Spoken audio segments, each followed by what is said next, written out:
Everybody's here, let the good vibes show. Lead united, marching proud and strong.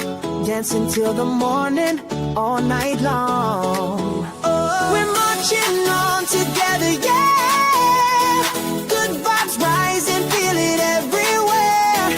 Last prediction, Stacy, Brittany, Jess, Banner, Army, crew, we're the best. Oh yeah.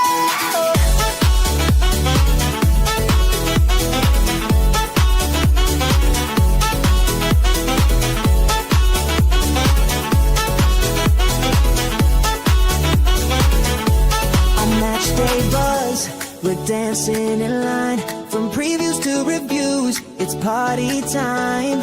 Fastest finger first, let the quiz begin. Cheering for leads, we always win. Mental health, we're here for you. Laughs and smiles will pull you through. Light it up, let the music play. Spanner Army dancing all the way.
Welcome to Jess White Talks Football.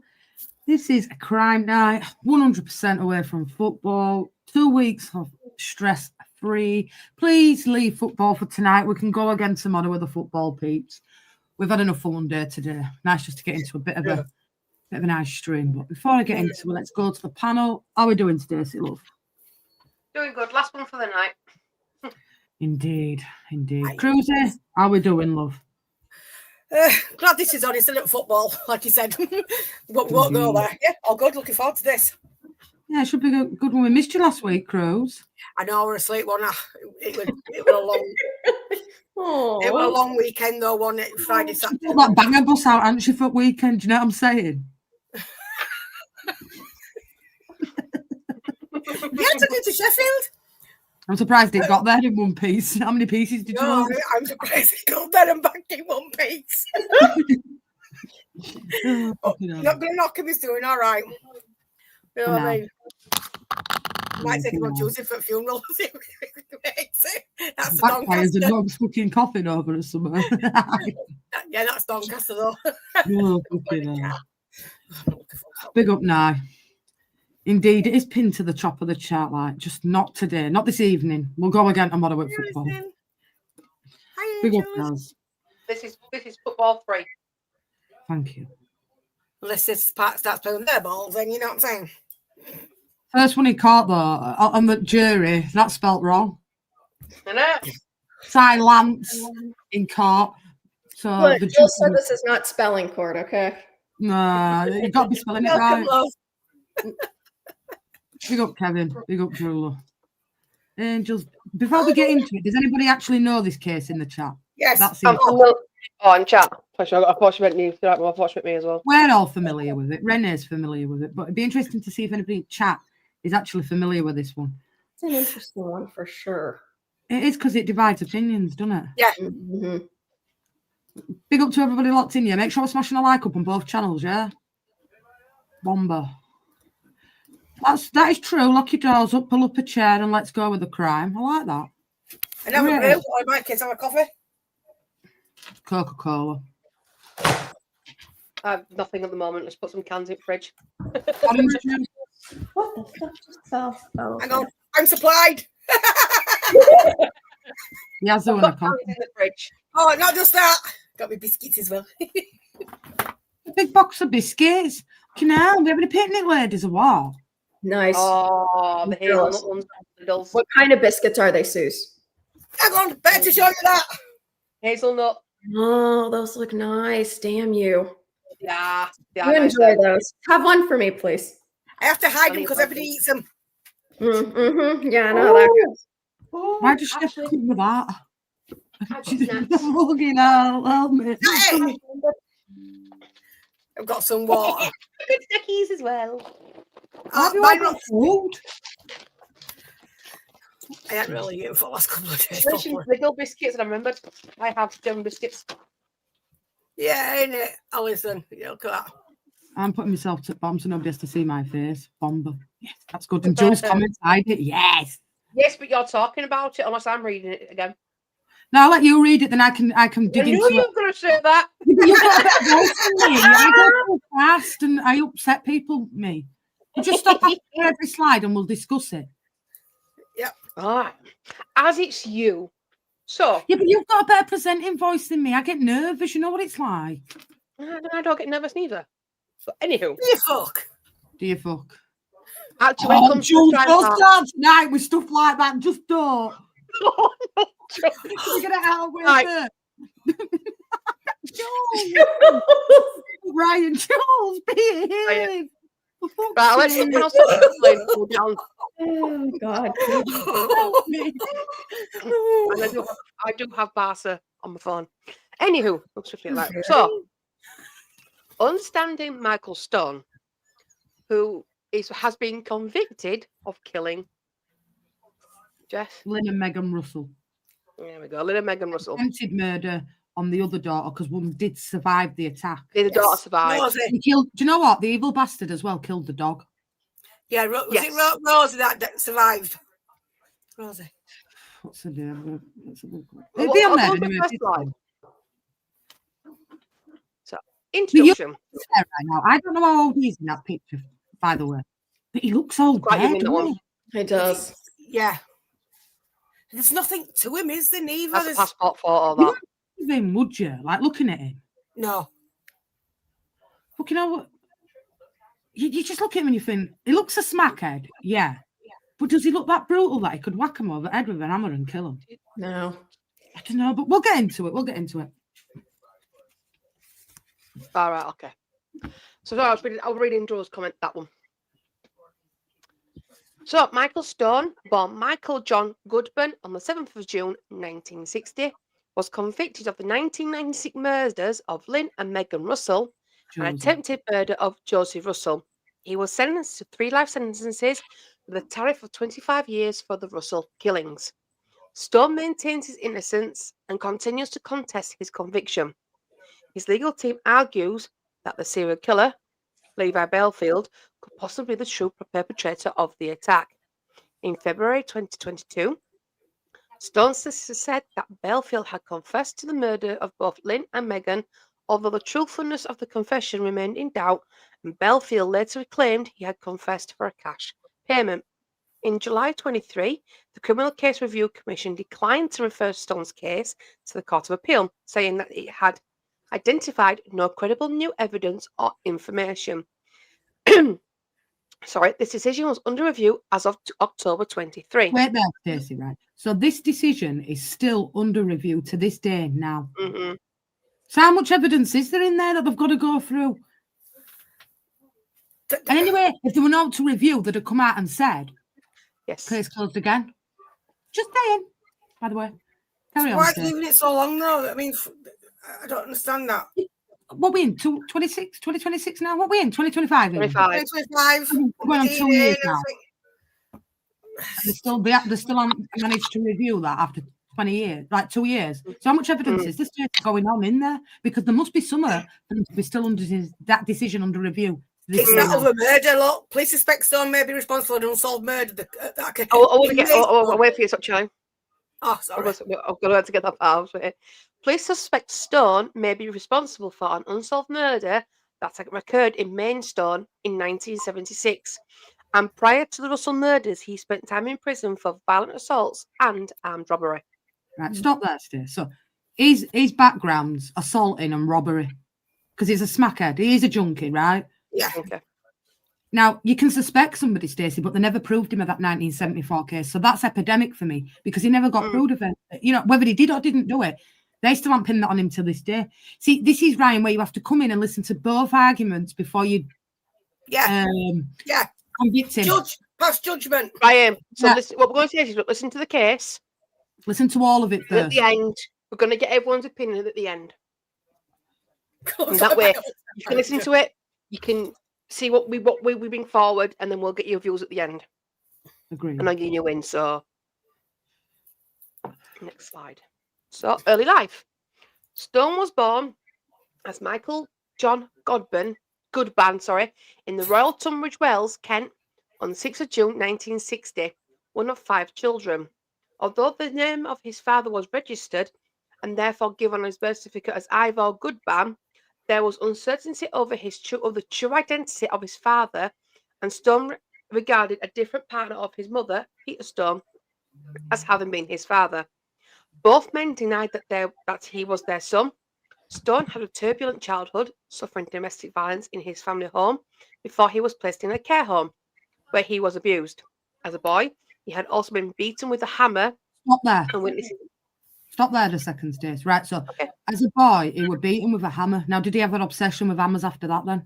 Just saying, just pulling that out. If he would attacked when he was so young with a hammer. But then would he... I'm just going to delete that comment, Jess, if you want to remove it. For fuck's sake, can we behave today, please? I'm just saying though, right? Looking at it, if that happened to him as a boy, is that why he's got such an obsession with hammers? I'm thinking that just was right when I read it. Carry on. Yeah, Okay. possibly. And witnessed his mother's former partner attack another man with a meat cleaver in his home. He was known to be prone to uncontrolled outbursts and aggressive mood swings. From the age of 9, he began using drugs and committing crimes. Right, stop there. So look at that, right? Look at his background, where he's come from those days. Let's be honest, it's not a great start, is it? No, it's not a great start, is it? It's not a great start in life, is it? That's a horrible start. You have to feel bad for him for that. You know, witnessing all that, then he cares home, and then he's been abused, domestic violence, and he's seen this happen at home. Does he think this is the norm to behave like that, though? Well, not just that, and the fact that neither of these men, all the men in his life, denied that he was their son. Like, that will mess you up too. You know, when people even say that you're their kid. I don't know. It's just sad. God, it sounds like my fucking mother.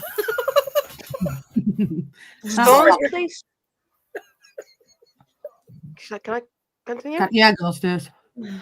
Stone's police record dates back to 1972 at the age of 12 and continued into adulthood. On leaving the care system, Stone began using heroin and soon developed a £1,500 a week heroin addiction. He served 3 prison sentences in the 1980s and in the 1990s for robbery, burglary, grievous bodily harm, and assault occasioning actual bodily harm.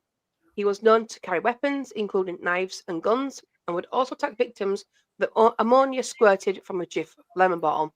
He became a figure in the criminal underworld of the Medway towns of Kent. Wow. From the age of 12, I mean. But it's been petty stuff. I know he don't seem petty stuff, but like robbery. Compared to what he's been done for, that is petty. You know, robbery, that you get that. He's got, I mean, a £1,500 a week heroin habit. That's a lot of fucking money. Come on. Back then as well, in 80s. What's it back then? Can you imagine how much I mean now? Could you, exactly. Look, if you look what he's actually done when he's done the robberies and stuff and what's actually used, he's never used a hammer. Exactly, knives and guns. And ammonia squirted in a Jif bottle. Well, that doesn't say about carrying hammers, does it? Knives and stuff, what you'd expect. GBH or ABH, which could be anything. That could be people in pub coming out and having a punch-up like they might have done in the 70s and 80s. He's violent, but not to the extent of what he's done or what he's been convicted of doing. You know what I'm saying? Early life continues. Right. Right. I just want to say this because I have to say it now, because although it's had childhood trauma and domestic violence, does it make somebody a serial killer? My son and my daughter witnessed domestic violence on me. And the abuse. And let me tell you now, my kids are like that. I'm not a serial killer. I'm not violent. I tend to don't agree with the fact that when somebody said about childhood, it leads them to a killer. Because my kids are that kind, and I went through hell with my No, I'm not. violence. No, she's right there. She's right. My brother don't. I blocked my childhood, memory-wise, due to the domestic violence my mum went through, and it hasn't turned me into a serial killer. Well, it ain't me. I've seen a lot of shit growing up. It be like that, is it? I mean, I must admit though, John, and he was a drug addict, and he was a drug addict. He was snackhead. I found he was snackhead because I found his needles, and I told him, Mum, really pushed. Yeah, they're known for robbing and all that when they're desperate, like, but I mean, I have known cases where they have robbed dog biddies and that, and they have been murdered and stuff, but I mean, £1,500 a week drug habit, that is massive. And that's in the 70s we're talking, though. Imagine how much that's going to be now. 10 grand? Large screen this. That's what I'm saying. That's a massive amount of drugs to be fucking taking. I've gone full screen. That's kind of a dumb question for you. So when he was a kid, did you say that he got hit with a hammer? Yes. No, he witnessed his mum. Okay. The only reason I ask was because, they're finding some links in some of these serial killers with a really severe head injury as a child. Yeah. So I always wonder, like, okay, I just wanted to make sure, but that's another thing, like, the Night Stalker in Los Angeles, like he nearly died. He had his like a horrible skull fracture when he was a kid, and like a lot of them had like a serious head injury as a child. So they think that that's obviously not all of it, because a lot of people have head trauma, but they think that it may be something like that piles on. Do you know what I mean? Like it's all of these things that can make somebody off. I agree. I agree with that, well, Jules. I agree with that. Yeah, but I mean, domestic violence and your kids witness it is really hard, and it does scar kids. I mean, I know it scarred John as well, because I will put my hands up and say, my kids watched happen to me. John became that kind of a person that tried doing it with his now wife. You know what I mean? But I made sure that if he ever raised his hand in front of me to his girlfriend, which was back then, I made sure I never laid an hand on her. In fact, I even threw him out of my own house because he attacked her. And I literally stood top step in my house. I said, if you don't get out of my house now, I'm going to push you down the stairs and kick you out the front door. I went, what, you picking her over blood? I went, hang on, my grandson's my blood. And if you're abusing his mum, it's not happening. And since I did that with him, he's not done it since. Although he's got the temper to do it. I've got to talk to John. I've told him straight, if you raise your hand to there again, I'll touch it again, and I swear down, I'll fucking batter you. But, so it can have an effect on a kid, especially at such a young age. So I'm not saying that it don't make them into a killer, but does it make them all into killers? No, because I'd be a killer right now. And the amount of people that have pissed me off. The amount of people that have pissed me off, they're still alive. Oh, yeah. Anywho. Don't get me thinking. Why is he doing this thing on me next? Right. Storm was sentenced to 2 years imprisonment in 1981 for attacking a man with a hammer during a robbery. He then received a 4.5-year sentence for stabbing a friend while he slept in 1983. An attack that penetrated the friend's lung and nearly killed him. And he tried to wound a police officer in the eye after this arrest. When he was sentenced for this crime, the sentencing judge remarked that Storm's violent nature could lead him to kill someone in the future. He was then sentenced to 10 years imprisonment for 2 armed robberies in Maidstone and Brighton, respectively, during the same week in 1986. The first robbery was at Maidstone Hazlitt Theatre, and the second was at Leeds Permanent Building Society Branch in Brighton, where he stole £577. Throughout his criminal career, Stone would steal from garden sheds, taking anything he could sell, and would mug people at cash dispensaries, in part to fund his heroin addiction. In prison, he attacked various police officers. Right, stop there. So when he's hit him on hammer, he's always robbed something from him. But he never robbed anything off of them. They were never robbed of anything, Lin and Megan. Well, a mum, a purse was still there. Yeah. He needs to tap people, but he's got money for it. Yeah. I'm not saying he's not violent, because he is clearly by this. Oh, yeah, he's clearly violent. But when he did that was totally different, because anyway, we'll get into that further on. But there's no way he's used a hammer to get stuff for his addiction fares, but he never robbed out off them. So that's why it's strange. And there's still no mention of him using a hammer. Up at the top there goes in 1981 for attacking a man with a hammer during a robbery, but it was a robbery. They never robbed them of all. Anyway, go on, Stacey, carry on. Do you think maybe he panicked? Like, no, because where it was Rennie, there were nobody there. It was like in middle of country where they were walking. There's some pictures of it coming up. It were nowhere. They weren't where people are. It weren't like in a town centre or something. You know, it was rural. Like for him to even have found them, it's weird. Rennie, it's well out in sticks. Like it's not like just round corner from me. Like it's like there's no houses there. There's no nothing. It's just pure fields. Okay. You know what I'm saying? Yeah, I hear you. Even doing that in the first place. It's not where you'd look to rob somebody, though, is it? Let's be honest. Yeah, I hear you. Stone was known to be violent towards his partners. His former girlfriend, Rachel Marcroft, recounted that he had once beaten her so badly that she went to the police, who took photos of her injuries as evidence, although charges were later dropped as she refused to give evidence against him. She had received 2 black eyes, a swollen mouth, and heavy bruising from where he had held her down, injuries which police later said bore a striking resemblance to those on the bodies of the Russells, whom he was later convicted of murdering. Marcroft said that the way that Russells were tied up was similar to how she was tied up by Stone. She said that whenever he was violent towards her, Stone would not afterwards remember what he had done. Don't make him a killer, though. And how can you say that? No. Right, Busy's here. It bore a striking resemblance of those to those on bodies. And loads of people could tie people up like that, Stacey Love. I'm sure you tie a knot different to I tie a knot to our Rennie ties a knot to our Cruzy ties a knot. It's everybody. You can't just say that. I think that's a bit bullshit, that police. I'm sorry. You can't do that.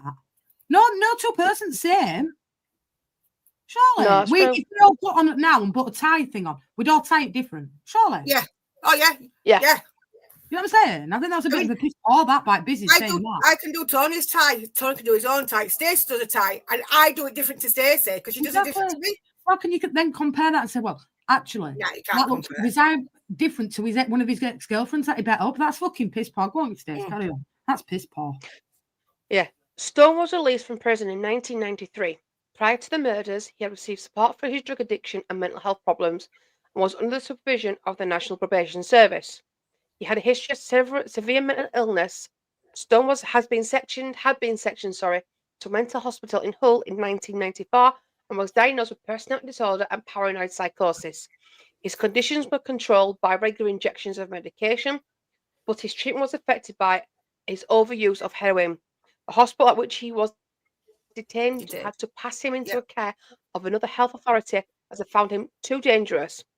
It was then that he was passed into the care of West Kent Health Authority.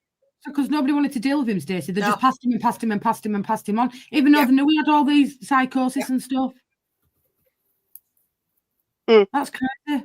And none of them could deal with that. Nobody wanted to help his mental health, but they all diagnosed it. But none of them could treat him. None of them could deal with him. So it's like, oh, well, we'll pass him on to we'll pass him on to this, and then they pass him on to that. That's crazy. Come on, that's a national healthcare. It's poor. Happens in the States too, really bad. If somebody's mentally ill, they just we don't have enough places to deal with people, so they just get moved through. Yeah. Nobody to sit there and go, right, what's your problems? Where does it start from? Nobody to listen to him, nobody to talk to. Exactly. To pass around from pillar to post. It's like nowadays, it's the same thing with doctors. We'll send you. But trust me, to sit down and look after your proper health. We don't have that anywhere in this country anymore. It's gone to pot. No, same here. It's shit. But back then, prisons though, but back then, you were either tough or you didn't survive because people didn't believe anything you said. Look, that's what on my head. You'll be all right. Just go away. That's what it used to be like. In fact, my mum did that and she got locked up for 6 months. It was fucking great. Yes.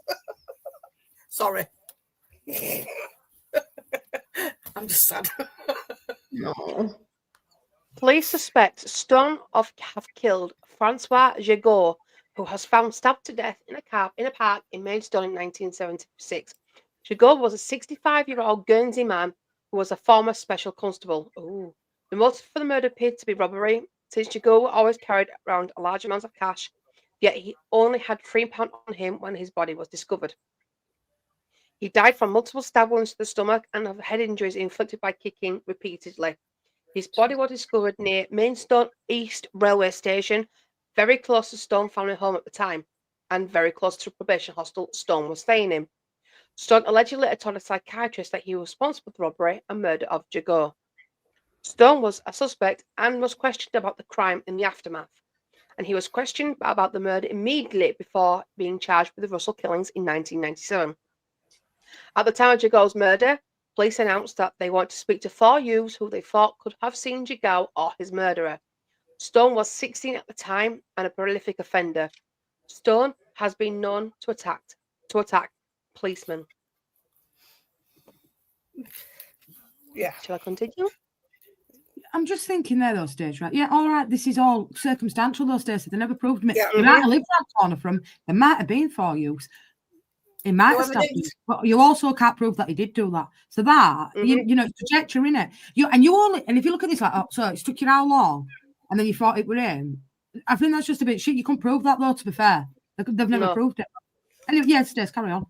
In 1983, he stabbed a man and then attacked and almost blinded an officer, for which he received a 4.5-year sentence. Stone's sister, Barbara, who has always protested her brother's innocence of the Russell murders, said in 1998 that she believed he indeed killed Gigot, stating, "I don't think he killed Lin and Megan Russell, but I do think he did that murder when he was younger." Explaining, she commented, "When I was about 14, Mick came to me with a knife in a sheath. He said I was to hide it for him, and I buried it. At the time I was a kid, I did what my big brother told me. Years later, he said he knew something about the murder. I knew he was up to no good. Killing was his style. It was done by 2 or more people, and Mick never acted alone. It would have been done to get money, and again, that's something he'd have done." Stone is known to have accidentally killed his partner by injecting him with too much heroin, causing an overdose. Police questioned him about the death of a friend who fell under the London Tube train as he stood next to Stone. Stone later boasted of pushing the man underneath the train. But he could be just boasting because he was smacked off his head, Stace. You know what it's like when you're on heroin and that. You could be just saying all this stuff. But you see, right, his sister, right, and I will say this, she's always been very consistent, Stace. She's adamant that he didn't do the Lin and Megan Russell murders. But she has, now that's been very open, but she says, yeah, 1976, I do believe he did do it. He were with youths, he were on heroin. They all attacked him. They robbed him for his money. Now, I do believe that, Stace. I do believe he did this one, right? And they never proved it, but I do believe it. Yeah. But there's a reason why they got robbed and stuff. He never took anything from Lin and Megan Russell. So if you had a smackhead, you want and you fixed it. But he never got anything from them. The purse was still there. Do you get what I'm saying? Yeah. Crazy. Go on, Stace, carry on. Next slide. Russell murders. In the rolling hills in midsummer, a bright summer day in July, Lin Russell, 45, and her 2 daughters, Megan, 6, Josie, 9, and the family dog, Lucy, walking down Cherry Garden Lane near Chillenden, Kent, just after 4 p.m. The girls had been to a swimming gala. The smell of chlorine, wet towels in bags, a walk they had done many times before. A man with a hammer stepped out of a car, asking for money. At her mother's urging, Josie ran for help, but was overpowered. The family was forced into a copse, where they were tied up with ripped towels and shoelaces. The man beat Lin and Megan to death. Lucy the dog was also killed. Miraculously, Josie survived, though with severe brain injuries. Multiple witnesses saw a beige car in the area, driven by a white man. At the scene, investigators found a bloody fingerprint on the lunchbox and a black, knotted bootlace. Josie told the police the perpetrator was a white man in his 20s, about the same height as her father, who is 5'11", with spiky blonde or brown hair. Right, that bloody finger mark wasn't Michael Stone's, though, Stacey. No, that wasn't his fingerprint on that lunchbox, because they did the tests and it never came back to being his fingerprint. And no disrespect to the little lass, right? She's just been on Ed with her hammer cruising. So when she's woke up, You know what I'm saying? Like that could not have, she might have given a wrong description. She was 9 at entertaining it with an hammer. She had bad memory loss as well. Exactly. Yeah, Mind plays tricks, but that fingerprint was not Michael Stone's on that lunchbox. It wasn't. So that description of a man could have been a man she's seen before the actual. The thing is, yeah, I'm getting confused now. Rather than being the perpetrator, it could be someone that she's seen. 97. It happened. Like, you know, that she's seen prior to get a mum picking her up, for example. The thing is, right, is you put on there that you say a man with a hammer stepped out of the car asking for money at her mother's urging Josie Run.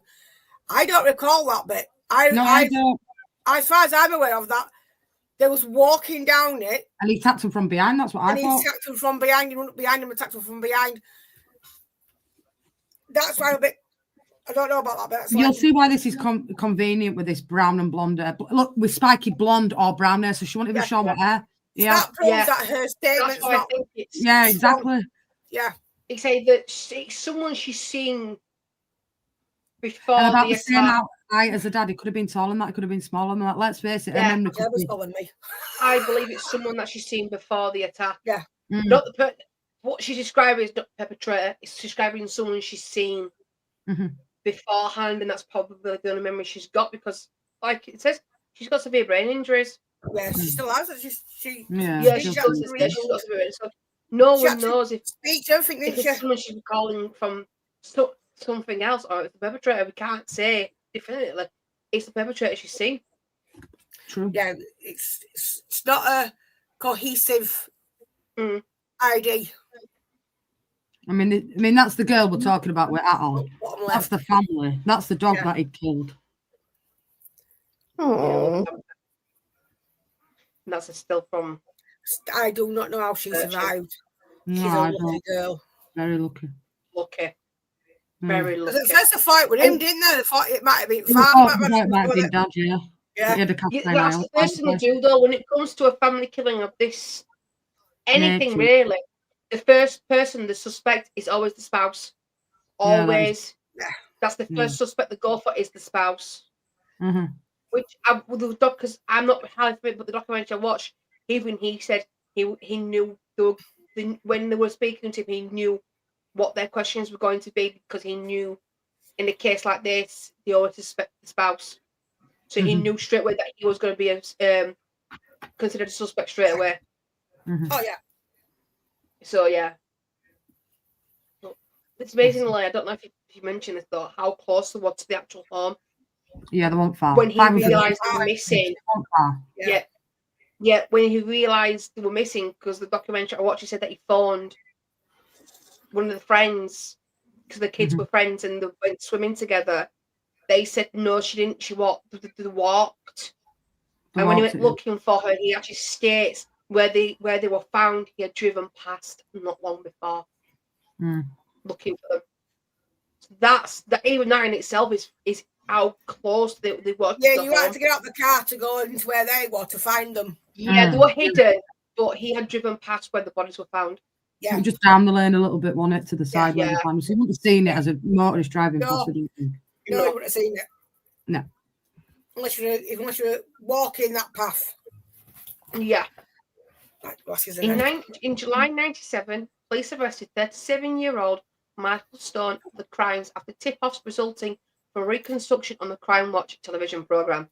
A psychiatrist called to report his suspicions of Stone, and another 2 nursing staff called in, also naming Stone. These medical workers who had worked for Stone before the attacks reported that on 4th of July, 5 days before the murders, Stone was becoming increasingly enraged and had aggressively threatened to kill people and their families. The psychiatrist further recalled that Stone had threatened to his probation officer with a hammer.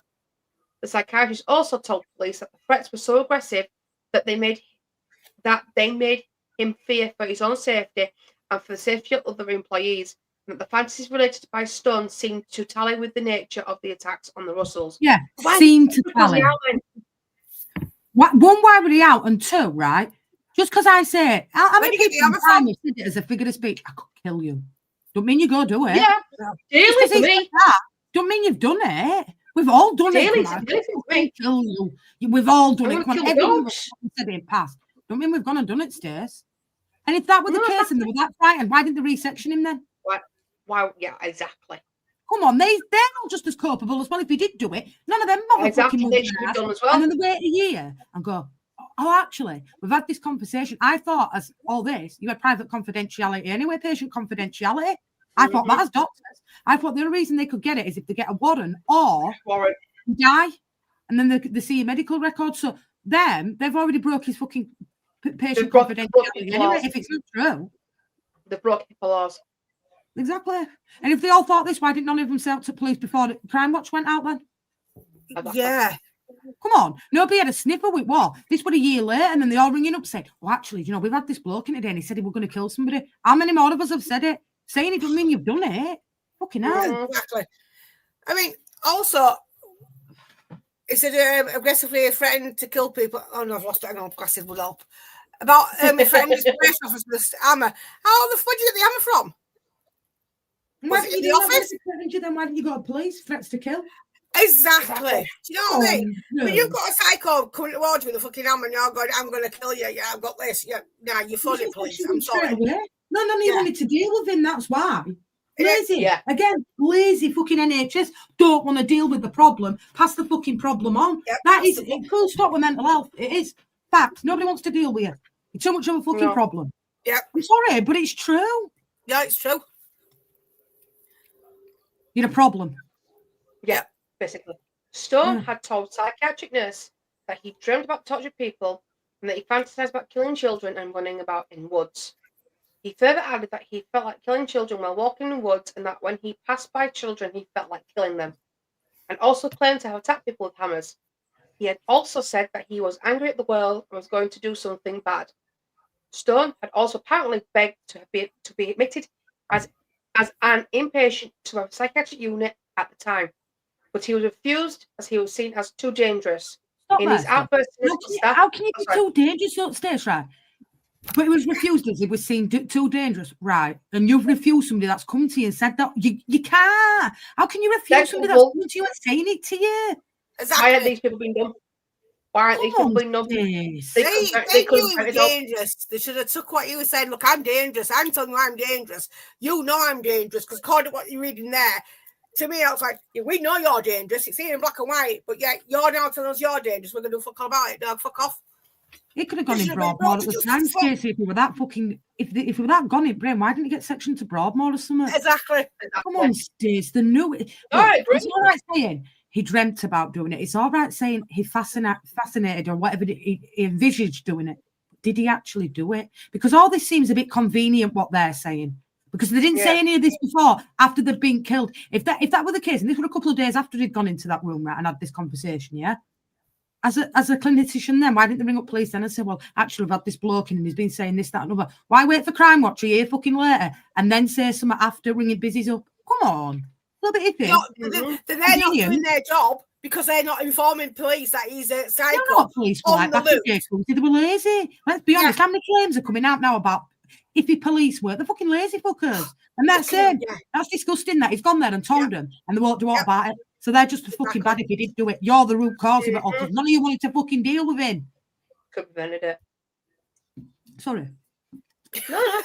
In his outburst to medical staff, Stone had asserted his own dangerousness, saying he was too violent to be held in prison and he needed to be to Broadmoor Hospital with notions of achieving fame and glory for his crimes. I don't believe that.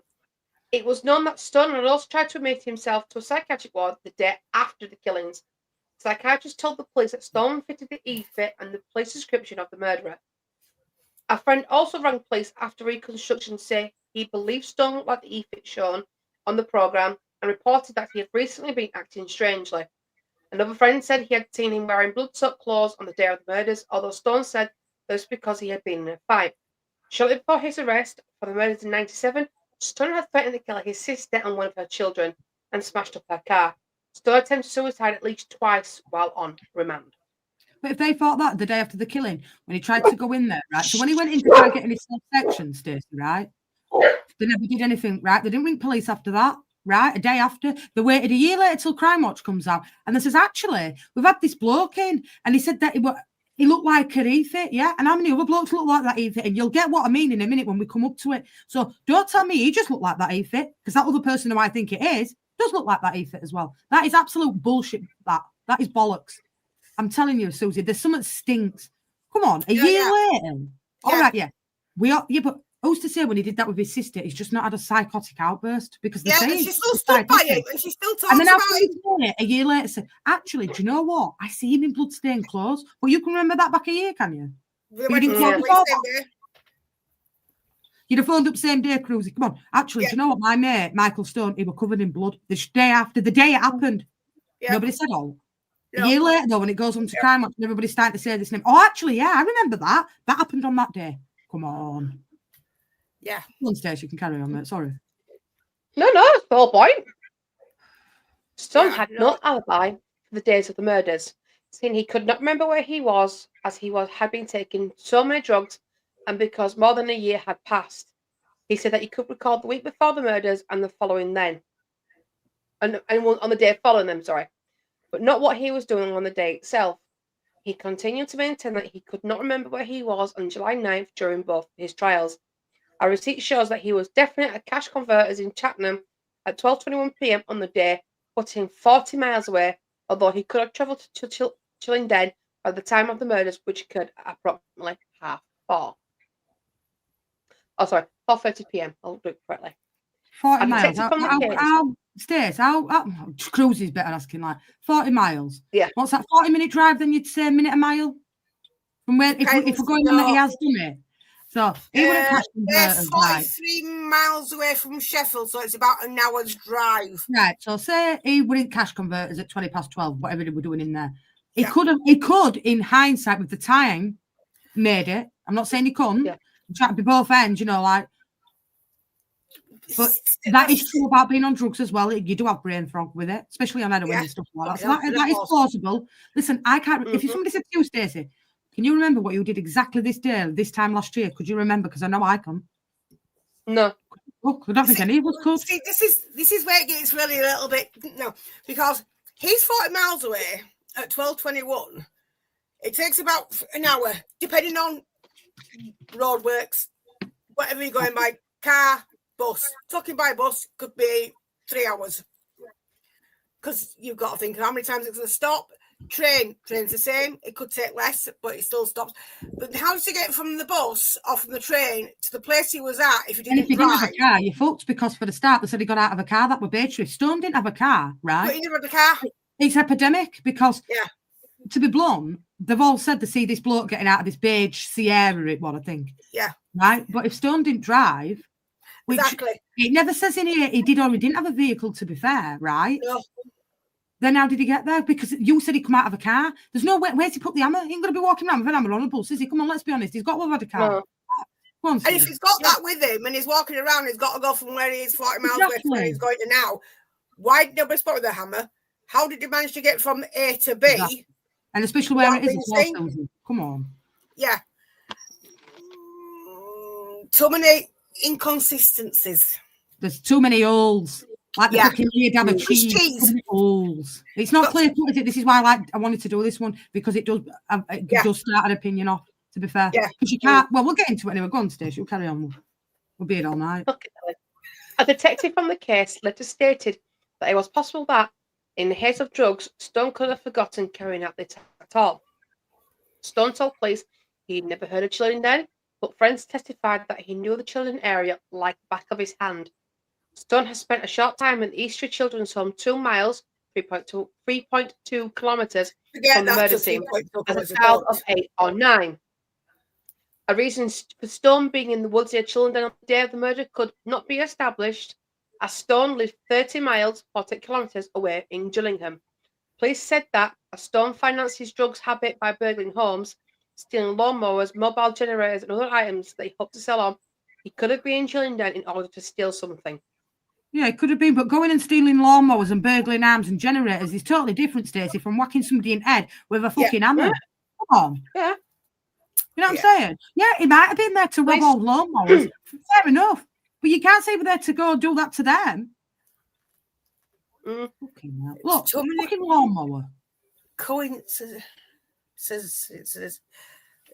I don't know. It's too many holes. Police discovered that a lawnmower had been stolen from a cottage in Chillenden on the same day of the murders, only 200 to 400 yards, 180 to 370 kilometres, away from the scene of the attacks, and believes that Stone was responsible for this theft.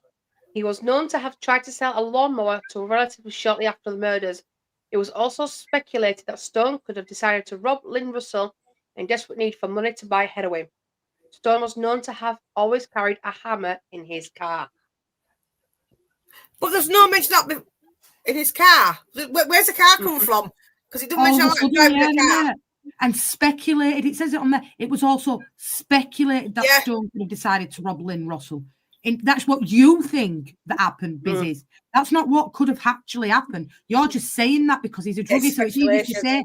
You know what I mean? It's easy to say, well, he would have to rob him then because he wanted a fix.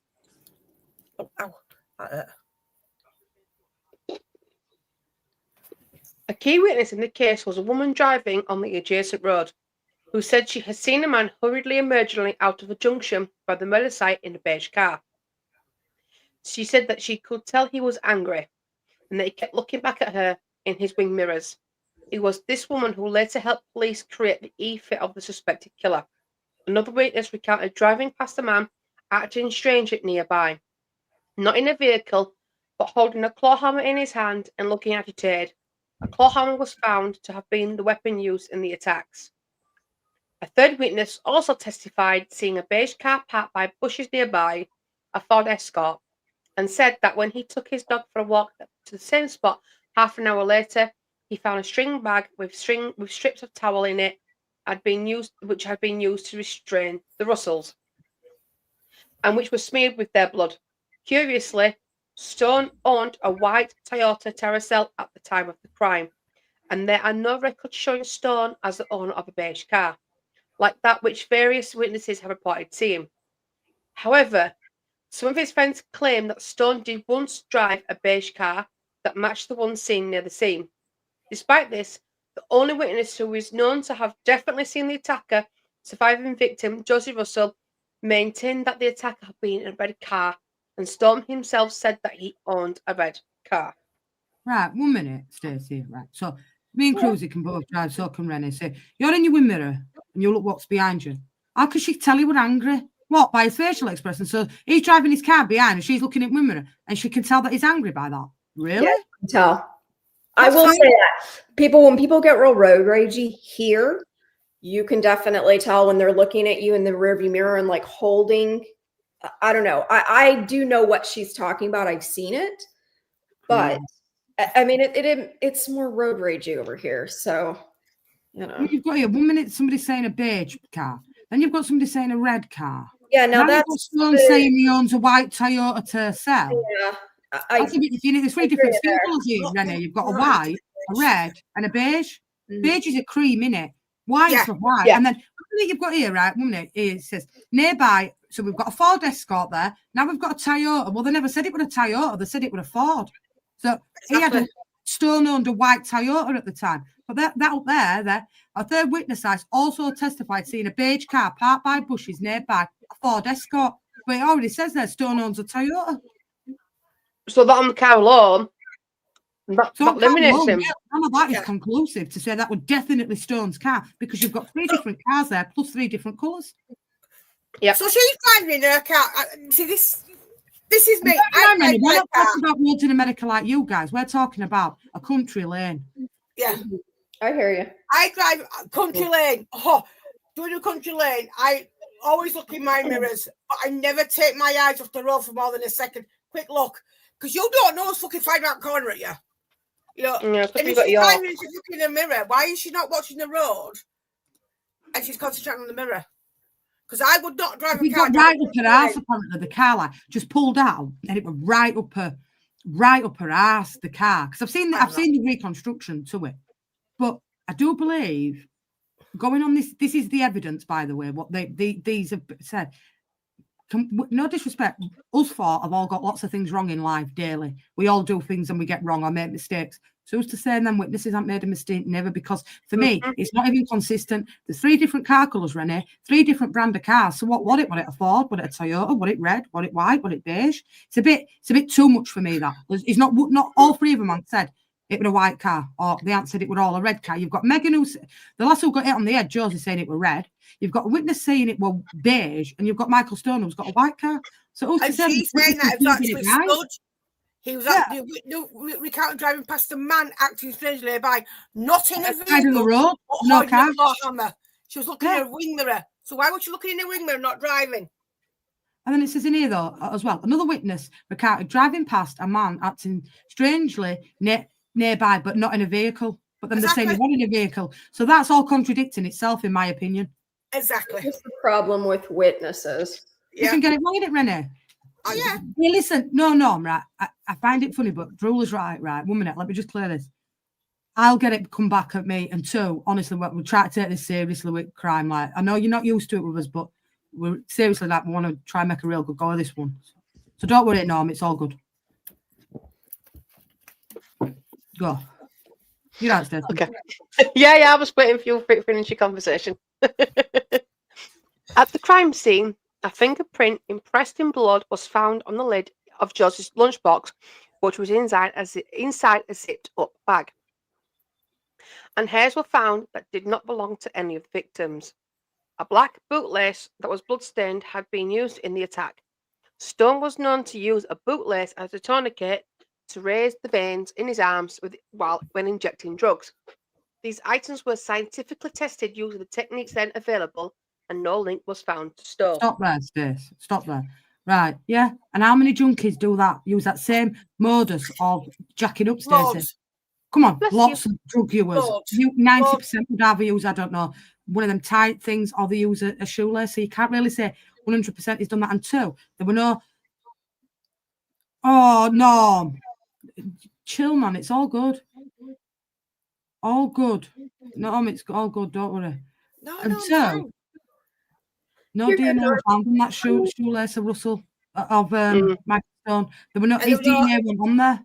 Yeah, because when you tie a shoelace, you leave your skin cells inside the shoelace because you are shedding your skin all the time, and there was no trace of them all in the shoelace. So but you're saying, you see, they contradict themselves there again, Cruz, right?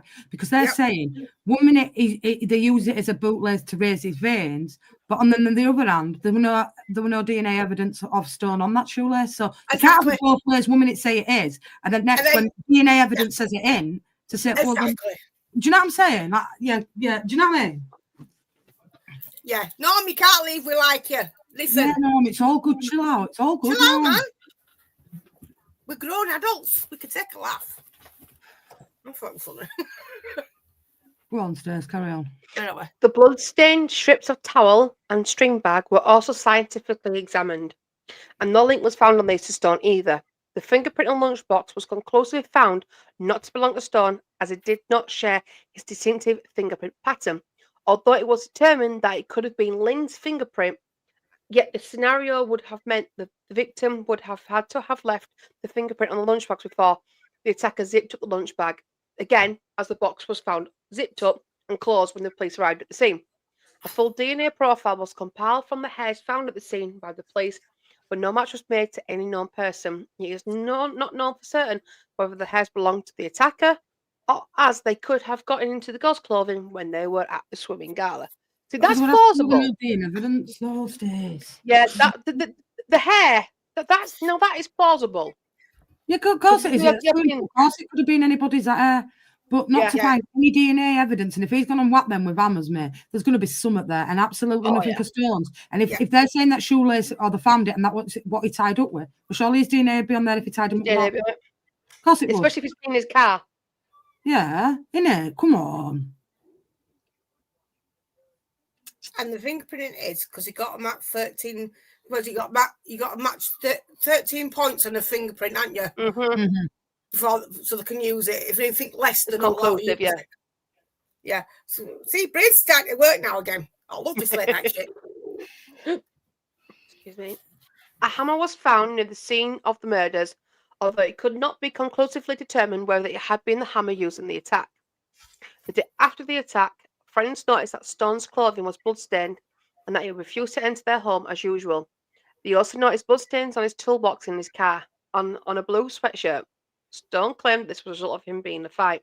Although no marks on Stone were seen, shortly after this, his friend alleged that Stone removed the bloodstained items from his car and changed his clothes. He later told the police that he then buried all his clothes. Burned. Burned, sorry. They've seen this, right? These friends, right? A day after this happened. Why didn't none of them ring police then? Yeah. They knew what had happened. So why left it here? Just because, and that is plausible as well. He could have got into a fight and might have owed people money. He could have been out and got into a scrap. That is plausible, though, to be fair. He's a drug addict. What's all this about blood on toolboxes and all this lot? Yeah, that could be anything. Yeah. You can prove it there. Where is it? I cut myself yesterday, on a fucking carving knife, put it into a fucking old drink kitchen, blood everywhere. Easy done. Just saying. It is exactly. He could have cut himself or anything. Facts. Yeah. You can't just say it's definitely just because he had blood on. Yeah. No. First trial. Stone pleaded not guilty at his original trial in 1998, but his conviction was primarily based on a testimony from a witness, Damien Daly, who claimed that Stone had confessed to him while in prison during a conversation through a heating pipe at the back of their cells. Daly was himself subsequently found guilty of murder in 2014. Stone was known to have attempted suicide at least twice in prison at the time the confessions were supposed to have taken place. Another two prisoners, Mark Jennings and Barry Thompson, also testified at the trial that Stone had suggested to them an involvement in the crimes. The court also heard that Stone was unable to present any of his clothing he was wearing at the time for analysis, as he had burned them because he was too fat. Right, so you're taking a word of cons for the start, and you've seen them pipes. What I'm talking about, Stacey. So you're telling me prosecution are going to convict him over talking through a fucking pipe? Who's to say he didn't say it? And these were all in prison at the time with him. Yeah, so they're all what were they offered? What were these prisoners offered? What were they offered for the testimony? A fucking sentence. Fuck off, Stacey. You cannot convict somebody of hearsay. No. It's hearsay. And you've seen them like I'm talking about. They don't like convicts going into a courtroom and being and there's not just one not reliable witnesses. Makes you think what they were offered. What were they offered for the testimony? Yeah, definitely. And suggest to them their involvement. Suggest means shit. Suggest. It means jack fucking shit. That's what it means to suggest. Yeah, they were all for early release. I could suggest I need a holiday to Hawaii. Am I going to get it? I'm off for. Yeah, definitely.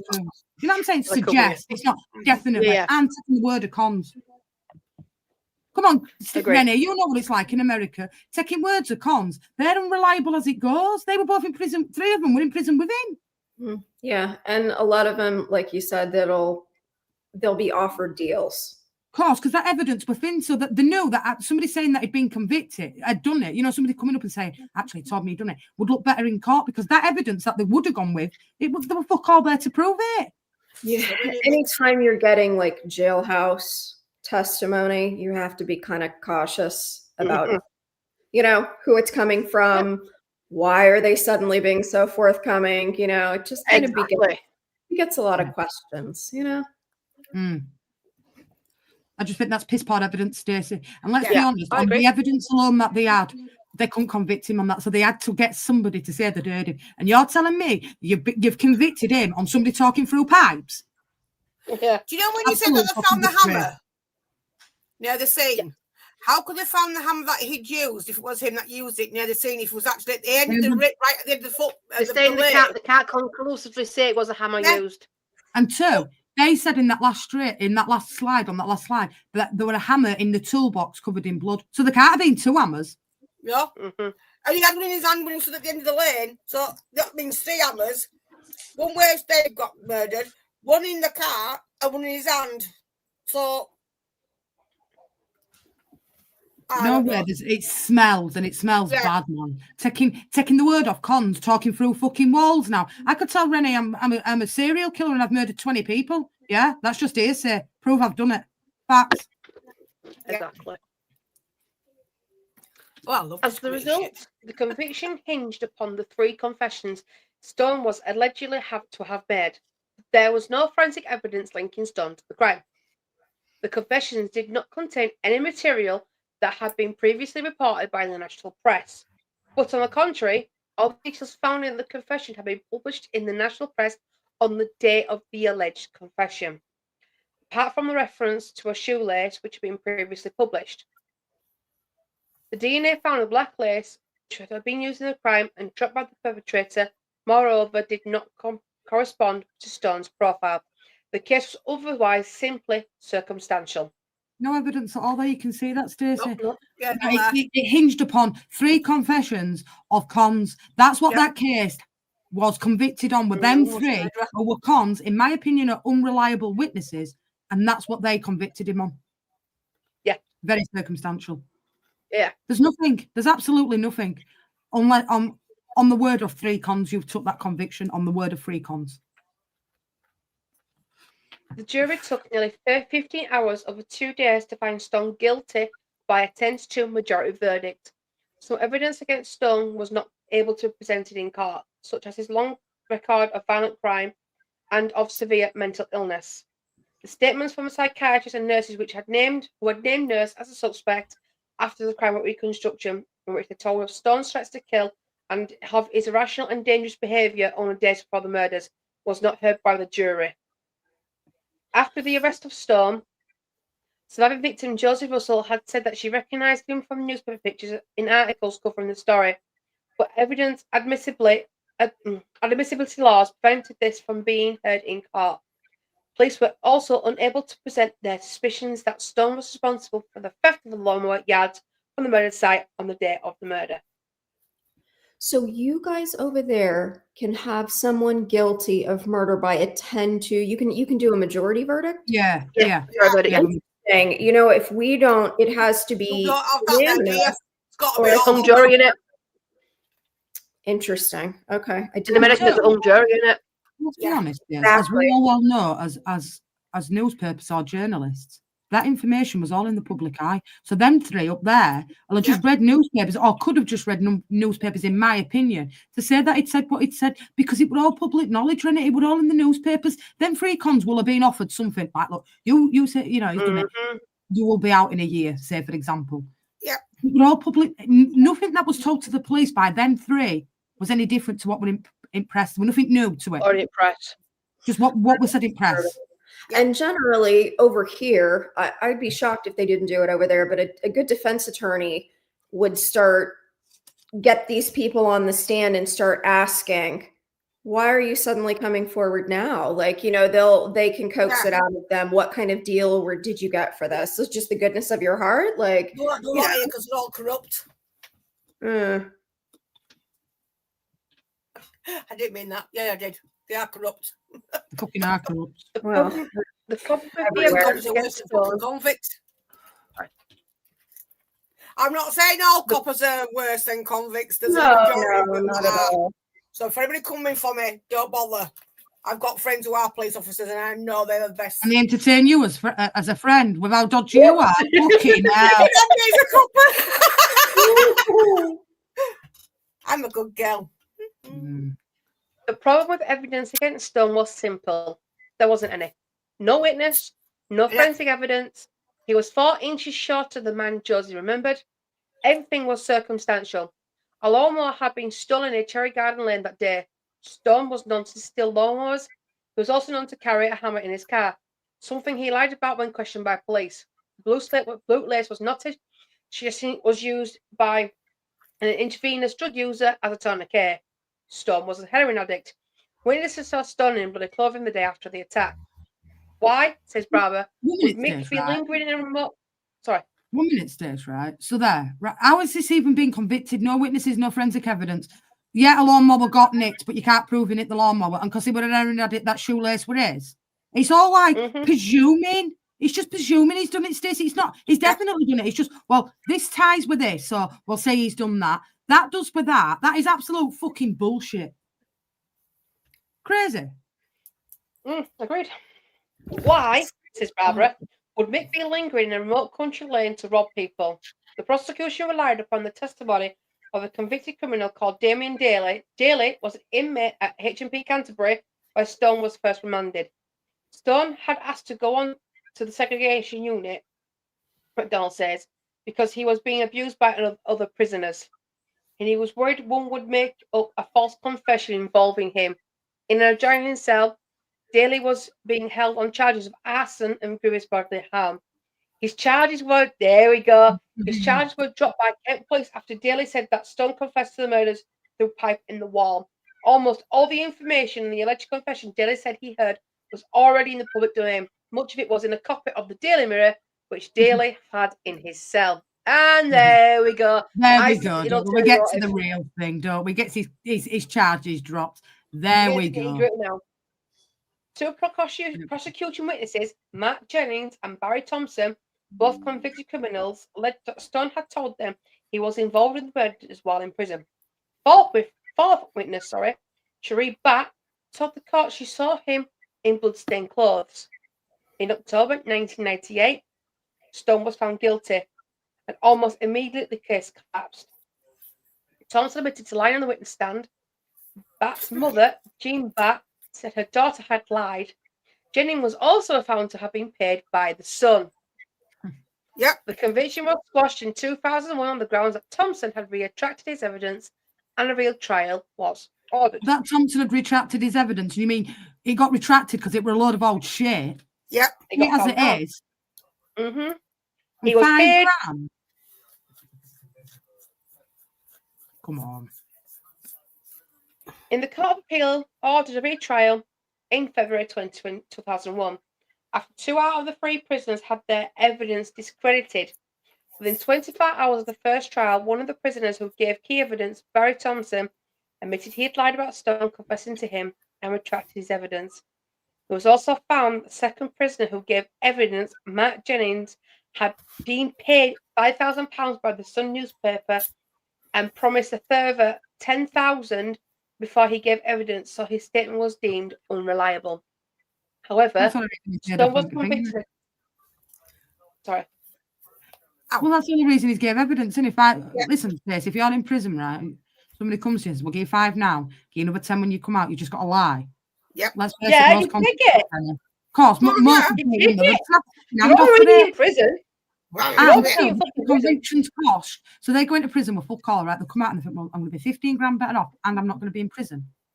Come on, Stacey. More or less every con you spoke to, I suppose, in America or England would do it. Yeah, guarantee. Yeah. What we've got to lose? They're in prison already. Exactly. Yeah. And if it's in the public domain, which it was, Stacey, at the time, right? Yep. They could have just got newspapers and researched up on that. It wasn't hard. Because even Josie said she recognised him from papers. Exactly. Yeah. However, Stone was convicted a second time in 2001, this time on the sole evidence of the confession allegedly made to Damien Daly. He himself was subsequently convicted of murder. Oh, what winky dink. The jury taking less time than the first trial to find him guilty. The alleged confession merely repeated facts that had been published in the national newspaper on the date it was made on the 23rd of the 9th, 1997. Crazy. Any person who would therefore read the newspapers could have given a similar account of the crime. I tied them up with wet towels. The dog barked loudly. One of them tried to run away. He mentioned something about shorts, shoes, or shoelaces. Josie's evidence was that the dog did not bark.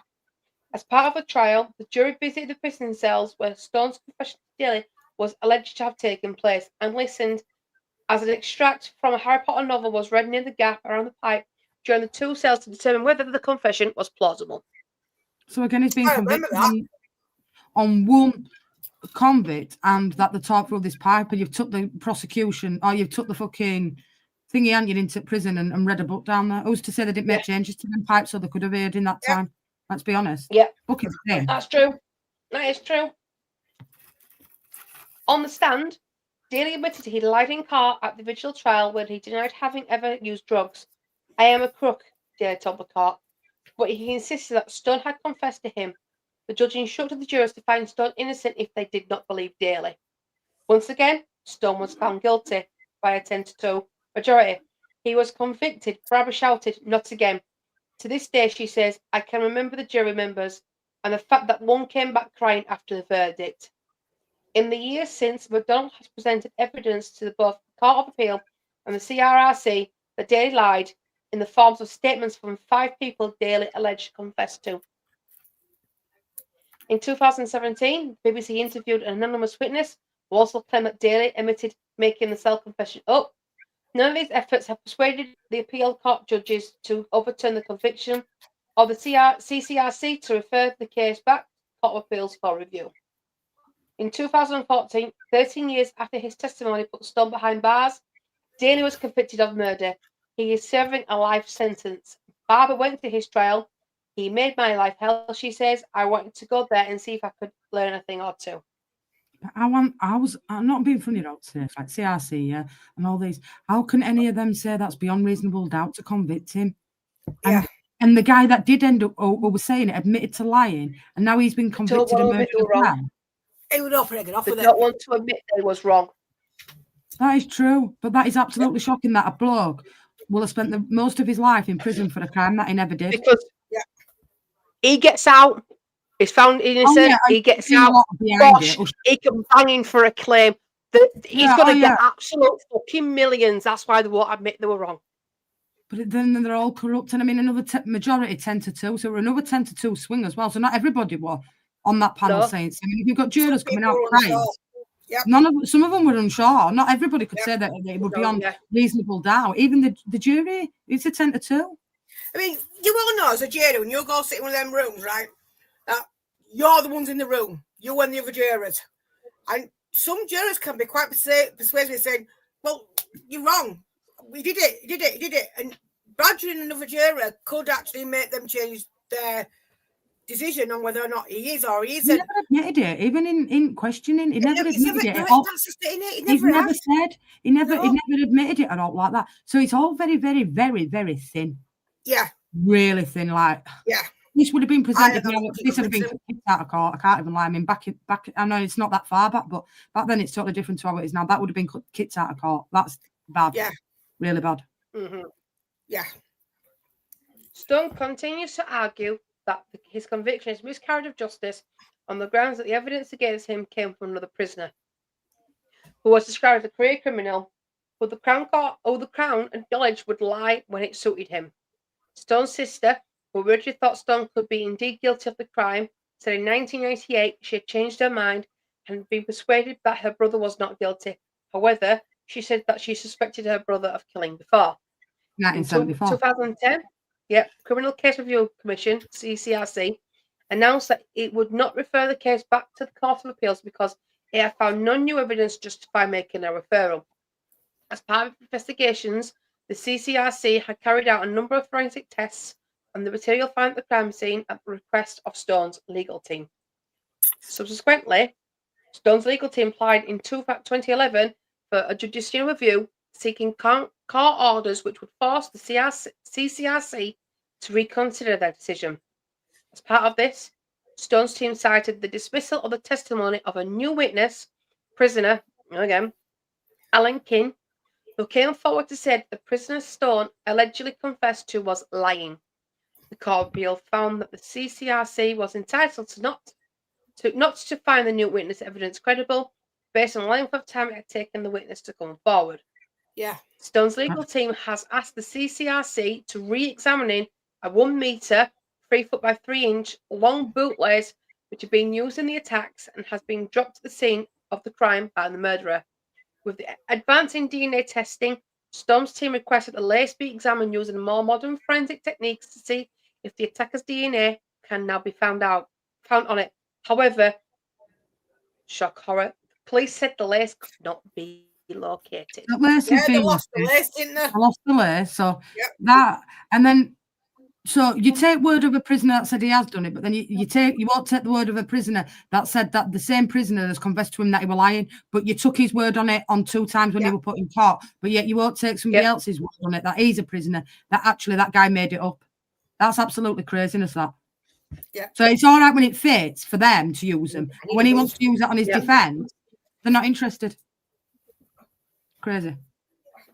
So this is who is suspected to have been the actual murderer of Lin and Megan Russell. So Levi Bellfield, which I think Jess is going to do next week, week after. Yeah, I'm going to carry on with from. So she'll carry on with she'll go on to the Levi part, but this is some of the because look, Bellfield confessed to it. And if you look at that E-fit, you are right. It does look like the E-fit. He's got that fat face like the E-fit. If you look at that E-fit, right, it's more swaying, in my opinion, towards Levi Bellfield than it does Michael Stone. Because if you look at his hair there as well, Michael Stone's, he's got like this receding patch on it. But that hairstyle's more like what Levi Bellfield's got. He drove a similar colour car at the time. Do you know what I mean? Because even at his mugshot, he still looks like the E-fit. He does, because his face is a lot fatter than Michael Stone's. And you don't see many fat heroin addicts, let's be honest. No, you're right. It's not to say it, but no, it's just, I'm sorry, that's not a pro. I shouldn't be laughing. It's just but it's true though, isn't it? You don't see many fat fucking heroin addicts, Stacey, Rennie. They're like 6 stone piss wet through. Sorry, I know we're taking this seriously. That just tickled me. But you're right. I do. Sorry. You're absolutely right. It's not the drug of choice for fatties. Exactly. This is what we're trying to say. It's a little bit on Levi. In May and June of 2017, the case was scrutinised in a 2-part BBC Two programme. Ooh, I'd have to watch this one. The Chillenden murders, in which a team of independent experts re-examined the evidence and suggested the wrong man might have been convicted. 2 legal experts who took part in the panel, defence barrister Stephen Kamalish QC and legal expert Sharon Wusu, I think I've seen Stephen Kamalish quite a few times actually, said that there are significant doubts regarding the conviction and are now working on Stone's behalf to have the case re-examined with the aim of launching a 3rd appeal against the conviction. On November 29th, 2017, BBC Wales reported that Levi Bellfield had allegedly confessed to the murders to a fellow prisoner, giving details that would only be known by the killer. Bellfield denied that he committed the murders and denied making the confession.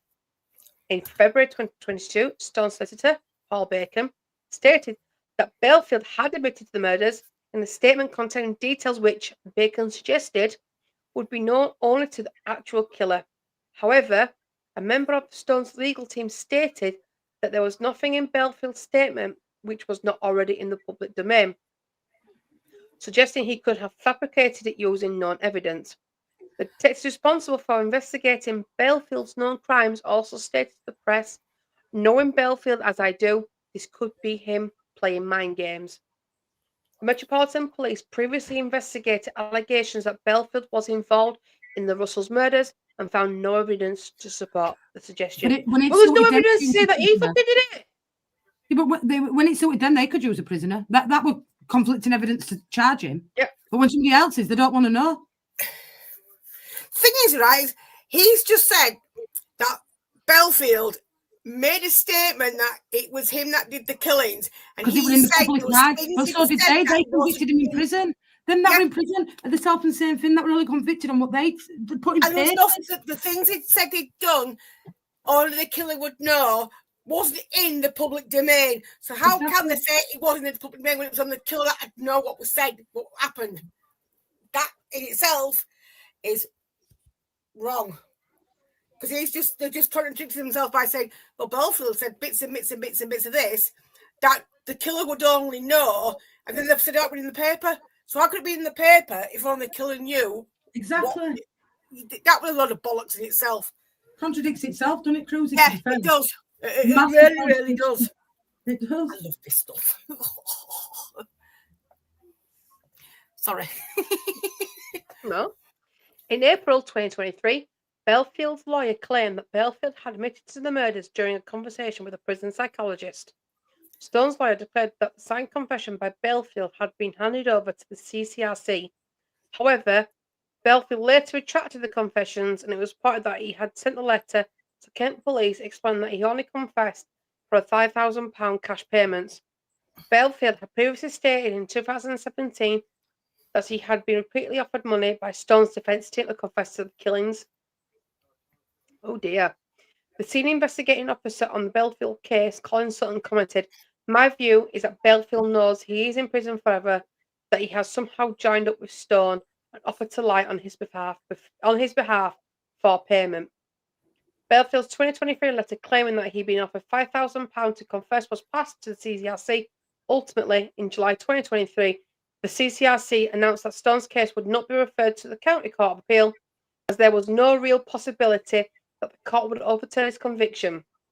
It explained that he had identified no credible new evidence or information and considered whether there are any further proportionate lines of inquiry with the prospect of yielding new evidence capable of making a difference to the safety of Mr. Stone's convictions, but has not identified any. In October 2023, the CCRC announced it was conducting a fresh review of the Stone's case. The decision followed a statement by Stone's legal team that they would seek judicial review of the previous decision not to refer the case. The CCRC commented, "While we can't comment on the specifics of the investigation, it is not unusual for different reviews to focus on different arguments or evidence." It added that the CCRC's previous reviews found no credible evidence or argument that raised a real possibility of the convictions being squashed. The conclusions are not affected by a new review.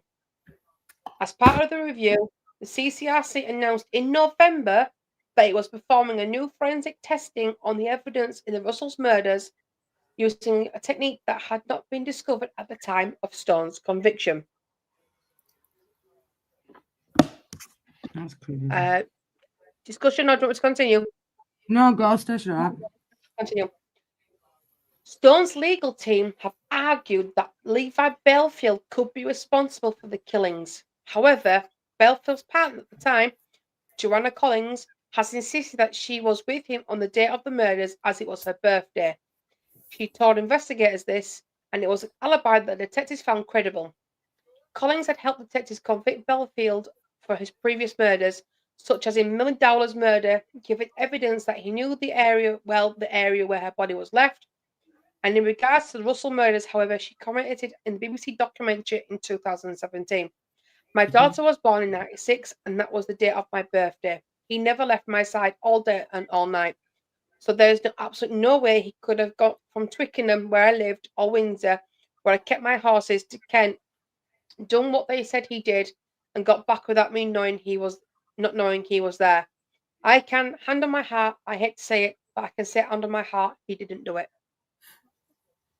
So where was she? Twickenham or Windsor?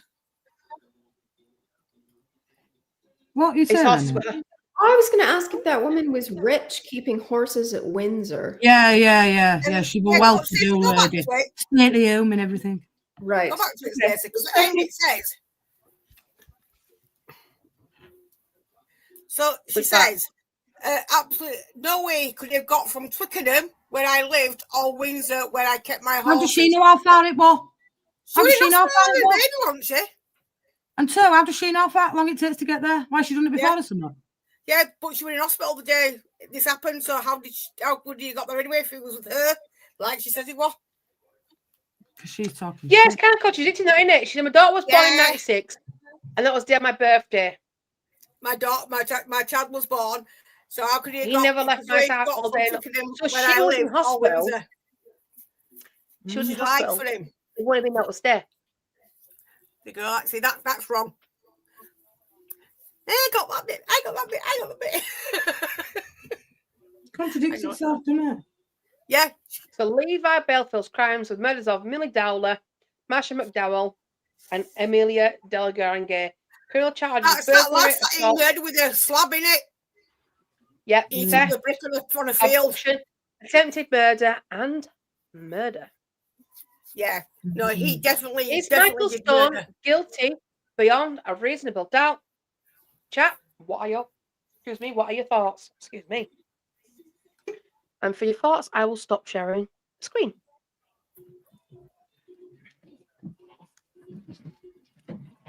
Well, in my opinion, I don't think that's beyond reasonable doubt. No, I'm sorry. There's too many holes in it. Circumstantial evidence is thin Not at even best. circumstantial. It's thin as fuck. He's taking word of It's someone thin at con. best. Yep. There's no And evidence to like prove Jules said, this. it looks nothing like. Just Exactly. quite making a point that Jules put. It looks nothing like even looks nothing like Stone. Nothing like him at all. It does, doesn't he, Drula? You see, what I don't get is, right, Stone's never attacked a child. Never attacked a child. So why They would were I just do? going. And he liked just women going with blonde with hair, Bellfield. He was obsessed with them. Yeah. He killed Billy Dowler. Fucking He grabbed was him, put him in obsessed. his fucking Exactly. car. He's never said about Stone doing anything to kids growing up. He's been violent and aggressive and all this lot. But that was more is because he was obsessed with people with blonde hair. Yeah, Billy Dowler was a schoolgirl. It took her straight off the road. Was either going or coming off main the road. road. And This one's brazen. Me, I believe that Stone is innocent and Bellfield is the guilty party. That's my opinion, because there's no evidence to prove that Stone did it. There's no DNA to prove that Stone did it. There's so many conflicts of interest of people saying, he did.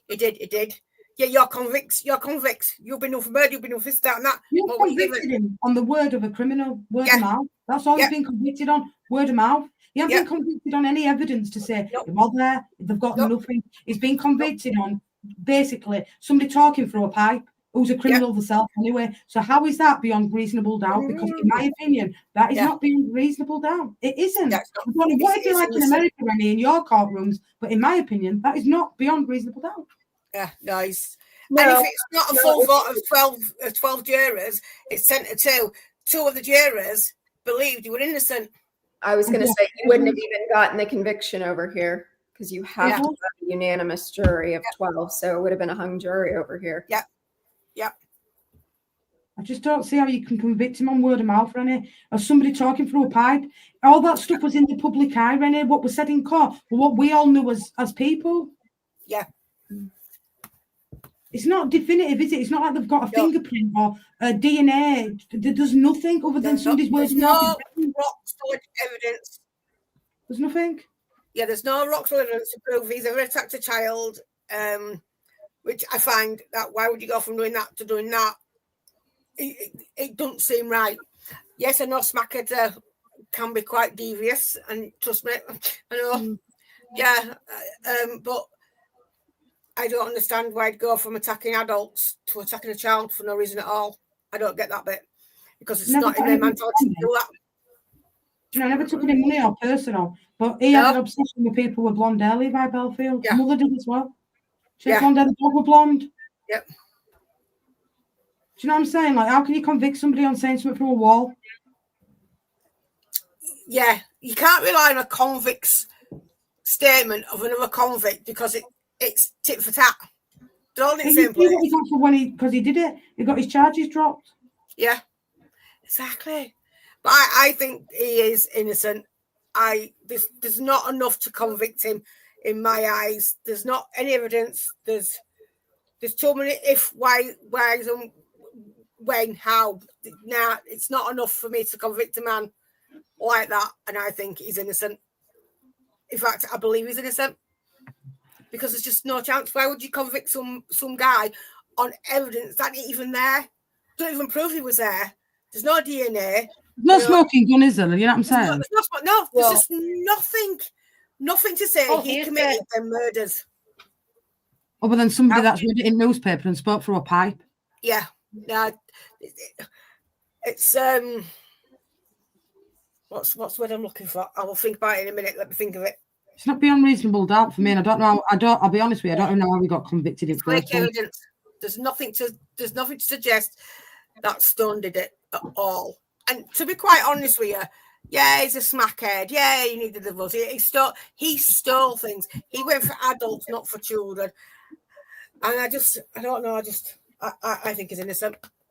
Listen, there's two different things of robbing people to feed your habit and smashing somebody's skull in with a hammer for no reason at all. And then all this convenience after, it was a year later before anybody said anything like, oh, yes, exactly. This, that, and other. And then you get to court, there's no evidence at all. Yep. all you've got is two people talking through a pipe that he's been convicted on. And how can the CRC not give him an appeal for that? I'm sorry, but he's poor. I don't understand why they don't give him an appeal, because he should have been entitled to one. He's entitled to an appeal. By law, you're entitled to an appeal. And if he's not, there's no fresh evidence, what evidence is to convict him?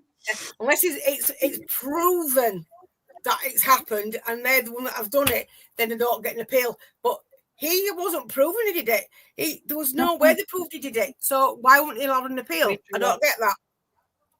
Crazy. Sounds. I did say it did divide opinion, this one, though. It's not as clear cut as it looks. Maybe, he's a violent person, and he's been out robbing his smack. But I can't 100% hand on my heart say that wrong man sat in prison, because I can't. Yeah, no, I don't. Yeah.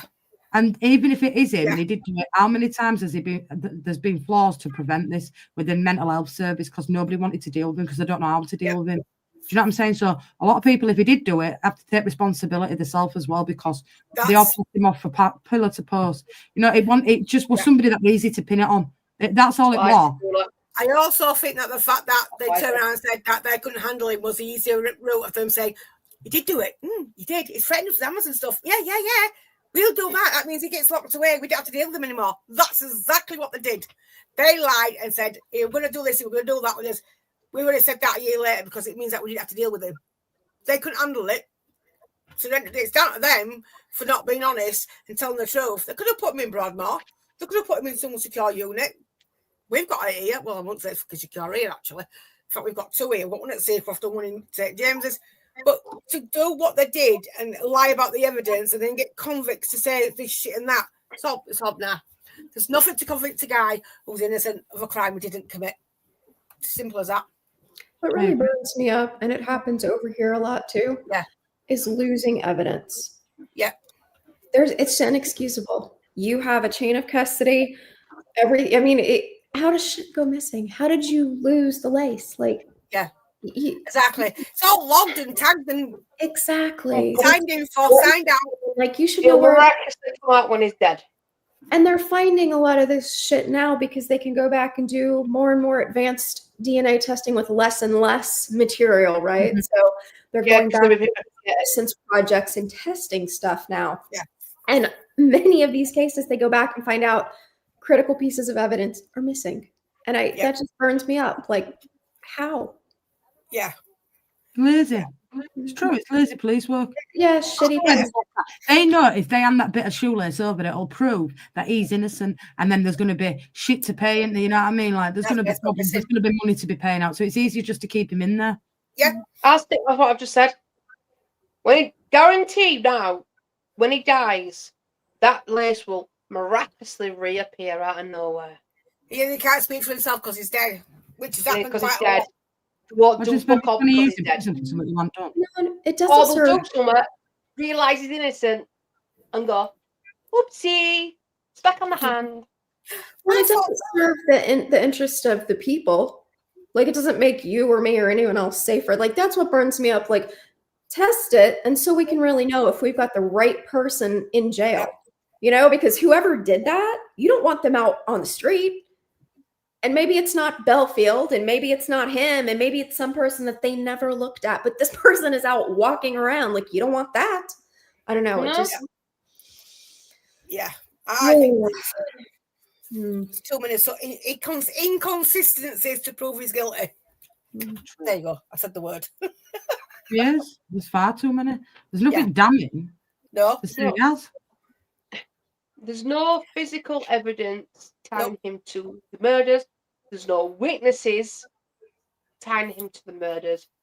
The confessions he supposedly said were by fucking 3 convicted criminals. 2 are being thrown out. 1 ever still being paid to fucking do the confession. On that alone, this should be thrown out completely, and he should be set free. Yeah. Just on that alone, no physical evidence, no witnesses. The confessions are made by fucking criminals themselves have been proven that the fault of the line. What do you think? We're not smoking gun to say he had done it. Exactly. And the 2 laces have got DNA in it as somewhat disappeared. What a And coincidence. they said Lucy Letby's with Finn. Well, that's even thinner than Lucy Letby's for me. Well, that's yeah, a lot thinner. A lot thinner. You know what I'm saying? Like people are saying that's a bit beyond reasonable doubt. Well, if that is, this has been like 3 times above that because there's nothing other than some con. I could have read it in newspaper for me. It's fucking shit house. There's another case that's very similar to this. Bobby Joe. Yes, I know you. Yeah. Yeah. I know you're on about. Yeah. It's a similar circumstances how she was found outside the backyard doors, and they're supposed to have gone out, and he's supposed to come back, and he's supposed to have murdered her. See, that's another thing that we're quite confusing because this is what this case is about. It's about putting evidence for a murder that somebody's committed. They say they've got this, they've got this, and they've got this, and they've got this, and really they've got fuck all to say he did it. You know, and Stone's been in prison for such a long time, and he says he don't remember doing it. Junkies are quite forgetful, as we know. But to go from attacking adults to children, I don't understand where the crossover came, because there's nothing in his childhood where he's attacked a child at all. But with Bellfield, oh yeah, I wait, what I can call him. Bellfield's a singer, isn't he? Sorry. Yeah, no, innocent for me. He's innocent. He's innocent for me. Yeah. I just don't know. I don't necessarily think they've made their case beyond a reasonable doubt, which is disturbing. Yeah. No, I'm saying it's not being. I would rather see personally. That's a fact. Could have also his money for drugs and stitched him up. Yeah. Exactly. That's another good valid point there, mate. The police are corrupt. Our police in this country are so corrupt. Having WhatsApp messages with each other fucking copper and sending dirty messages about people that have been murdered and taking piss out of them and shit like that and rape. Nah, man. We wouldn't trust police. They're fucking scandalous here. When they get caught out or get a slap up fucking wrist and lose a job. Nah. It's disgusting. How many coppers have convicted a person by lying? Back in day, yeah. Yeah. What's that? But he won't fat. He's never been fat. You'll never see a fat smackhead. That's what I said. I don't really thought it was funny, but no, you will never see a fat smackhead. No, she's right. No fan of fat smackhead. Never. No, Renee thought it was funny, but I was just chatting. No, it just tickled me the way you said No, it's true. You will never find a fat smackhead. I mean, you know, if it was okay, fine. You know, the monkeys go with pot. I could give you that, but no, not. I know we have funny saying that, but yeah, you'll never see a fat smackhead because they're always on the drugs. It's constant injection. Not even eat. No, they don't. True. Yeah, you never find that jury as well, though. Fucking hell, I mean, it's just funny. Yeah. Possibly he did remember that. But we're only going on what we're told that he actually said. Yeah. He might not have even said that. Yeah, he said. Well, let's be honest. The police had to halt to get a conviction back then. It wouldn't surprise me if they fucking smacked him up with heroin. Yeah. You know, it's like when you say that. I don't know if I do it now, but back then you used to make a do called turkey as well. Right. And sit there with a bag of smack in front of them going, if you want this, you better tell us, or you better get on with it. They used to bribe them with smack. If they used to get a smackhead or a crackhead or whatever, or were hooked on drugs, they used to sit there with a bag in their hand and go, do you want this? Because we can make it easy for you. You know, if you admit the truth, we'll give you it. And they have been known to do that. I mean, he remembers the fight and the burn club. The fight might have been from a while ago. Yeah, they couldn't exactly say it with that day. We're over a year later that they all brought this up. So yeah, you know what I mean, it's not like it were there. They rang up day after and said it about Michael Stone. It would only have to cry. Yeah, when these burnt claws, this fight and these burnt claws were about. Exactly. No. There's just too many could be completely different to the case itself, and he's just said it. I mean, if I were a judge and he came in front of me and I'd actually turn and said, the conviction is not strong enough to stand, and I think it's either a retrial or you squash it. The choice is yours. Mm-hmm. If there's no evidence to prove that he's done it, and there's nothing there to say he was actually there at that point in time, then why have you brought this to it? At In fact, the very bare minimum, it needs to be retried again. It does, Yeah, at the it does, bare yeah. minimum. At the bare minimum, because that is not beyond reasonable doubt. And ironically enough, that bloke who gave the evidence turned out to be a murderer anyway. Yeah, exactly. Do you know what I'm saying? So it stinks. And it stinks bad as well. That's what I said to you. It were thin. I did say that. It were thin what they were convicted of.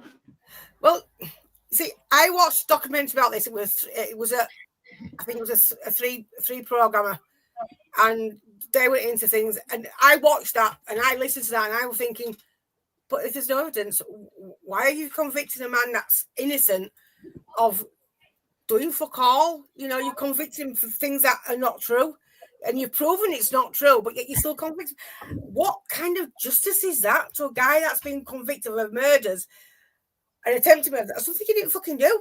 I don't get it. And people wonder why they don't report things to police or go ahead with things, because they twist it. I mean, it's quite scary. Yeah, exactly. Why kill the kids and the dog? I don't understand that. I mean, well, one kid, because the other one survived. She hasn't got no recollections of it because her brain's damaged. And, you know, bless her, you know, I take me off to her dad. You know, exactly, there's more to this than meets the eye. And I will stand by he's an innocent man. Yeah, they did. The husband had a rock solid alibi. Josie working. Rock solid alibi. His alibi was rock solid because that's the first person they suspected, and he was working. Yeah, but they actually got on, even though they were divorced. They got on. They still had a good relationship. No, they were together. No, they were married. No, still together. No, they're separated, aren't they? No, they were married. No. Oh, I thought they were separated. No, we're still together. They really got on. Right, the usual routine was, as far as he was aware, when they left that morning to go to work, the girls were going to go to a swimming gala and then come home, and then the girls had brownies, I think it was. So when he came home, and I think he started making some food or something, when they came back at the usual time, he just thought they were just caught up at brownies having a chat and stuff, like, you know, they were playing catch at brownies or something. And when it passed and there wasn't back, that's what he rang the neighbour. He rang the neighbour who normally the kids went to the same swimming gala, and they actually interviewed the woman, the little girl, and they turned around and said that they offered the mum and the two girls a lift back, and they didn't hear anything because they were beeping the horn and stuff, and they were just too busy talking. So they just drove home, and the Russells walked back up the route they always took to get home. See, that's what I found. They was walking the route they always walked, so somebody even knew they did that walk on a daily basis or quite often. Do you know what I mean? So somebody must have known where. You know where that was an opportunist. They'd been watched. No, because where they were found, the lane was like that long, and they was here off a little snicket part. So for me, that means it must have been watched, because that thing he watched that lass. He watched her many times walking to and from school before he kidnapped her and did her in. That Millie Dowler, he watched her for a while before he grabbed her, because the car was seen following her a few times. Was it a green car he had or something?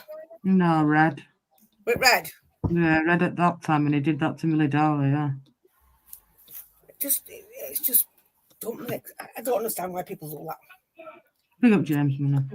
Oh, James. All we can say is for sure is it was very circumstantial what they did to convict him on, and so not beyond reasonable doubt, in my opinion. Yeah, I think they've got the wrong person anyway. I don't think he was guilty. Too many inconsistencies with everything, to be quite honest. Yeah, I agree. So, what are you doing next week then, Stace? Tell everybody what we're doing next week.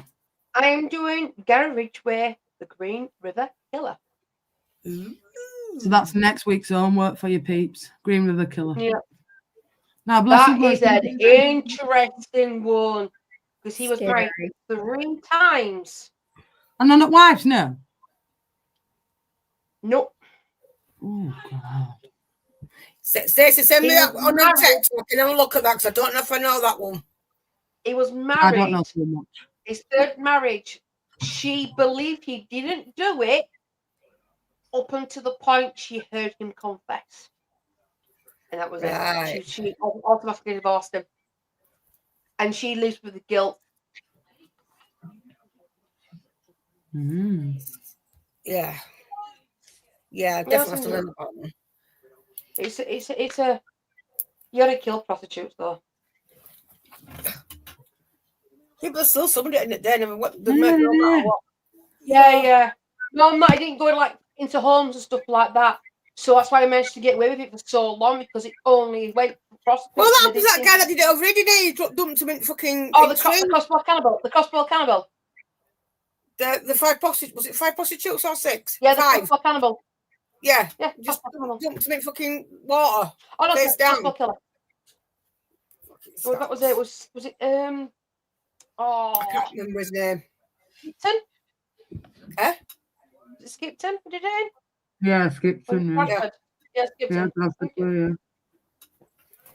Right, kids, No. I'm going to wrap this one up. We'll be back live tomorrow with the football. I hope everybody enjoyed this stream. It's been a good debate, if nothing else. Bless up to everybody. It's been a long day, but football away. That was a good stream, not to be fair. It makes you think. If nothing else, it does make you think. But on that note, it's a good night from me. And it's a good night from her. Good night from me. It's a good day for my glass. Glass of all 1 minute. Joel, it's some gash football tomorrow. It's something like League 2 football. And next week's it's Green with a killer. Football tomorrow. I don't know, Saneem. I don't know, mate. I don't know. But it's Green with a killer next week and the football tomorrow. I don't know, Saneem. Maybe back, don't worry. Big up Paige. Big up Drula. Take care of yourselves, peeps. We will be back tomorrow. Good night. God bless. Take care of yourselves. And we'll be back tomorrow. Peace. Leeds United, dancing bright, spend our army up all night, Laughing, sharing, having fun. The beat goes on. We just begun. like and share, let's all unite. Tottenham crew, feeling right. Goodbye from me, from her, from us. The party's here, no need to rush.